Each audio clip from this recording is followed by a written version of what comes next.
다시 조금 더 설명을 드려 볼게요. 만약에 자 예를 들어서 이런 질문이 있다고 가정을 해 볼게요.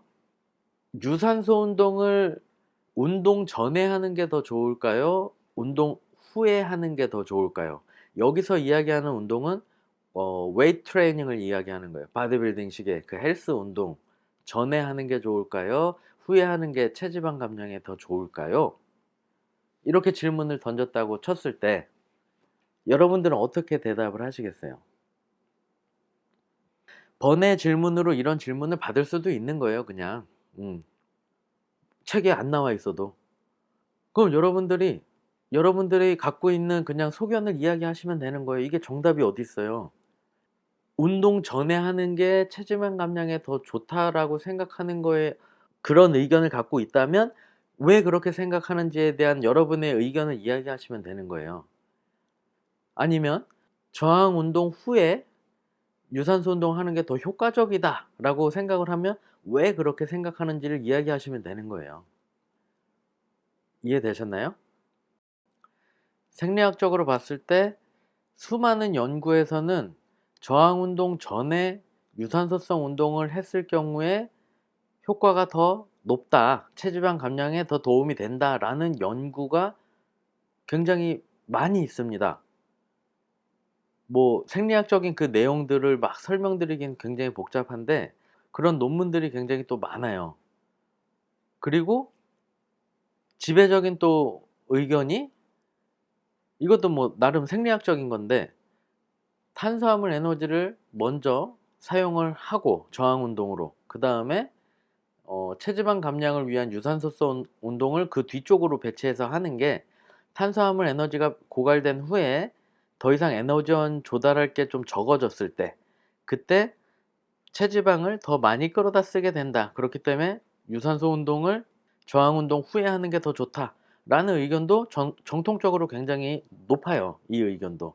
그리고 지금도 그 연구는 계속 서로 상반되는 의견을 갖고 지금도 진행되고 있고 그거에 대한 정확한 답을 이거다라고 내릴 수 있는 건 없어요. 지금 설명드린 것처럼 전에 대한 연구도 활발하게 계속 되고 있고 그런 의견들과 어떤 결과물들을 쏟아내고 있고 후가 좋다라는 의견도 계속 쏟아져 나오고 있어요. 그렇기 때문에 정답은 없습니다. 그리고 사람 몸은 그렇게 단순하지도 않고요. 음. 그래서 저 같은 경우는 개인적으로 유산소성 운동을 체지방 감량을 하기 위해서 할 때 운동 전에 한 15분 하고 운동 후에 한 30분 아니면 15분 이렇게 해요. 전후 다 해 버립니다, 저는. 하여튼 그런 식으로 뭔가 더 효율을 보기 위해서 제가 선택한 방법이고 또 제가 한참 예전에 운동을 많이 했을 때는 그 저항 운동 후에 유산소성 운동을 주로 했었고 지금도 수많은 바디빌더들은 그 방식을 선택하고 있어요. 음. 하여튼 그리고 자기한테 맞는 방법도 있단 말이에요. 내 몸에 맞는 방법. 아침에 운동하는 게 더 좋냐, 저녁에 운동하는 게 더 좋냐 이런 것도 마찬가지예요. 그거는 자기 어떤 생활 패턴이나 이런 거에 따라 다 달라질 수 있는 개개인적인 사람마다 달라질 수 있는 부분이고 정답이 정해져 있는 게 아니라는 거예요. 그렇기 때문에 벤치프레스가 어느 부위에 대한 운동이냐 뭐 이런 식으로 약간 명확한 답이 있는 그런 질문에 대한 거는 뭐 "흉근 운동입니다. 대흉근 운동입니다."라고 이야기를 할 수도 있겠지만 지금 이런 식의 어떤 질문들은 여러분들의 의견을 그냥 이야기할 수 있는 그런 내용이라는 거죠. 정답이 있는 게 아니라. 그래서 여러분들이 이렇게 자기 의견을 이야기할 수 있는 거 이게 굉장히 중요한 겁니다. 그리고 사실 개인적으로 저는 이런 질문이 정말 좋은 질문이라고 생각해요. 그 사람이 갖고 있는 지식 여부를 들여다볼 수 있는 질문. 그리고 이 사람이 말을 할 때의 어떤 그 태도 그리고 그런 지식 수준 이런 것들을 확인할 수 있는 서술형으로다가 그 사람의 의견을 받을 수 있는 질문이죠. 저는 이런 질문이 진짜 좋은 질문이라고 생각을 합니다. 개인적으로.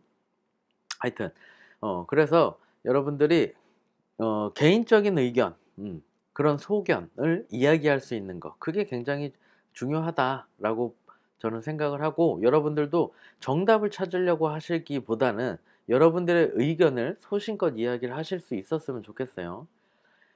자, 6번 보실게요. 트라이 세트. 트라이 하면 트라이앵글 할 때 그 세 개의 면이 딱 떠오르시죠? 트라이앵글 했을 때.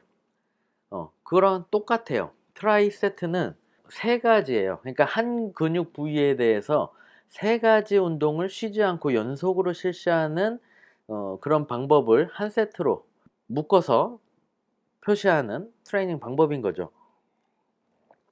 그래서 트라이 세트법 하면은 딱 세 가지가 떠오르시면 됩니다. 트라이앵글. 자이언트 세트 보실게요.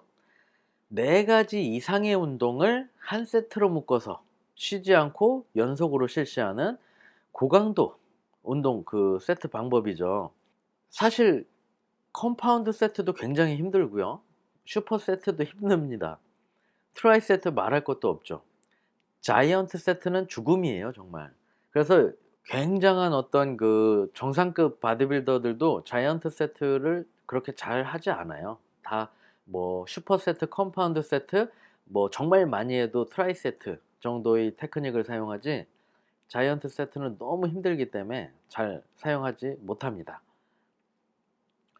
디센딩 세트.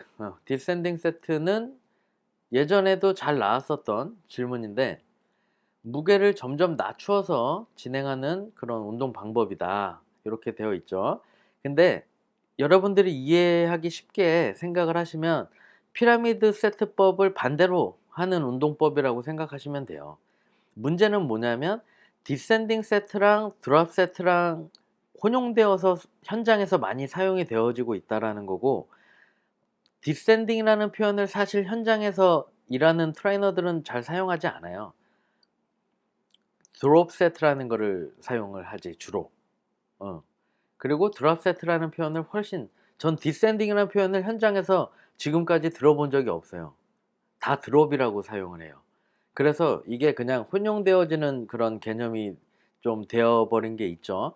그래서 약간 좀 그래도 전통적인 그런 뭐 책 같은 거를 보면은 지금 이 책에 나온 것처럼 이렇게 이러한 내용으로 실려져 있어요.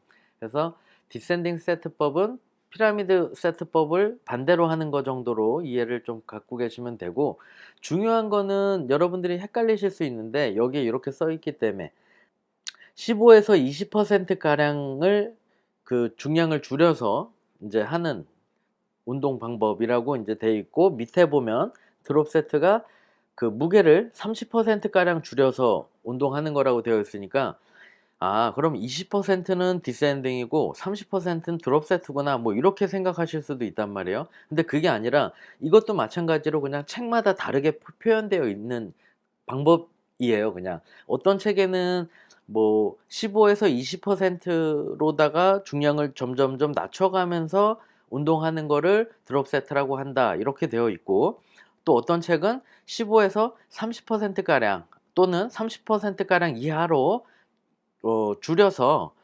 운동을 해나가는 방식을 드롭 세트라고 한다, 이런 식으로 되어 있단 말이에요. 그렇기 때문에 여기 이제 그 두 가지가 다 그 경우의 수를 다 놔서 여러분들이 조금 더 헷갈리실 수가 있는데, 그냥 쉽게 30% 이하 무게를 점점 줄여나가는 운동 방식이다라고 생각하시면 되고, 드롭 세트라는 거는 첫 세트를 실시한 후에 무게를 빼서 곧바로 그 휴식 없이 실시하는 거, 그 다음에 무게를 또 줄여서 휴식 시간 없이 곧바로 또 실시하는 거, 이런 식으로 계속 하는 거예요. 쉬지 않고 연속으로 무게만 빼고 곧바로 하는 거예요. 무게 빼고 곧바로, 다시 무게 더 빼고 곧바로, 무게 또 빼고 곧바로, 이렇게 해서 휴식 하면은 말하자면 3세트를 쉬지 않고 연속으로 무게 막 줄이면서 해나간 거죠. 그러면 그거를 그냥 드롭 세트 한 세트 했다, 이렇게 계산을 하는 방식인 거예요. 근데 디센딩이라는 거는 무게를 줄인 다음에 휴식을 취하는 거죠. 그 다음에 무게를 또 줄이고 휴식을 또 취하고, 그래서 휴식 시간에 대한 게 있냐 없냐 정도로 디센딩과 드롭이 나눠지는 개념이라고 보시는 게 맞는데, 심사위원분들도 이 내용을 명확하게 이렇게 구분하지 못하고 계신 분들도 계실 수 있거든요. 예전에 이제 시험 본 친구들의 내용을 보면. 그래서 디센딩 세트에 대해서 질문이 나왔을 때 여러분들이 디센딩 세트에 대한 거를 이렇게 대답을 하셨을 때 그거 아니다라는 식으로 이야기를 하신 경우가 있어요. 그러면 드롭 세트에 대한 거로다가 이야기를 하시면 돼요. 그러면 넘어갑니다. 대부분 드롭 세트로 알고 있기 때문에 그래요. 디센딩의 개념을 드롭 세트로 알고 있기 때문에 그렇습니다. 그러니까 정리되셨죠? 10번 보실게요. 우선 수칙, 충격 수칙. 이거는 뭐 그렇게 뭐 많이 그 시험 질문으로 뭐 나오진 않았었지만 한번 보시면, 우선 수칙은 그 힘이 가장 충만한 때, 말 그대로 운동 시작할 때 내 약점 부위를 먼저 하는 거예요, 우선적으로. 그래야 힘이 많을 때 약점 부위를 보완할 수가 있겠죠. 그래서 아놀드 슈왈츠제네거 형님이 종아리, 비복근이 약해서 긴 바지를 찢어버리고 반바지처럼 만든 다음에 종아리만 보이게 이렇게 만든 다음에 비복근 운동, 카프레이즈, 막 덩키 카프레이즈, 사람 막 바디빌더들 3명씩 태우고 막 하고 그랬죠. 그런 게 우선 수칙을 적용한 예라고 보시면 되고요. 이제 충격 수칙은 뭐냐면, 맨날 똑같은 패턴으로 운동을 하면은 몸에서 이미 알고 있어요. 예를 들어서 내가 벤치프레스 한 다음에 덤벨 플라이 하고 덤벨 풀오버를 했다. 그러면 그 다음 가슴 운동 패턴 때 또 벤치프레스 하고 덤벨 플라이 하고 덤벨 풀오버를 해요. 그리고 그 다음에 또 그렇게 하려고 하면 이미 몸에서 알고 있다는 거죠. 얘 또 벤치프레스 했으니까 이제 덤벨 플라이 하겠네 라고 몸에서 이미 먼저 알고 있다는 거예요. 그럼 덤벨 플라이 한 다음에 덤벨 풀오버를 이제 또 하겠네라는 걸 몸이 또 알고 있는 거예요, 먼저. 왜? 계속 그렇게 그 패턴으로 해왔으니까. 그래서 충격 수칙을 적용하는 겁니다. 그러면 그 몸에서 얘 또 덤벨 풀오버 하겠네 했을 때 내가 인클라인 덤벨 프레스를 빡 해줘. 그러면 깜짝 놀라는 거죠, 몸에서.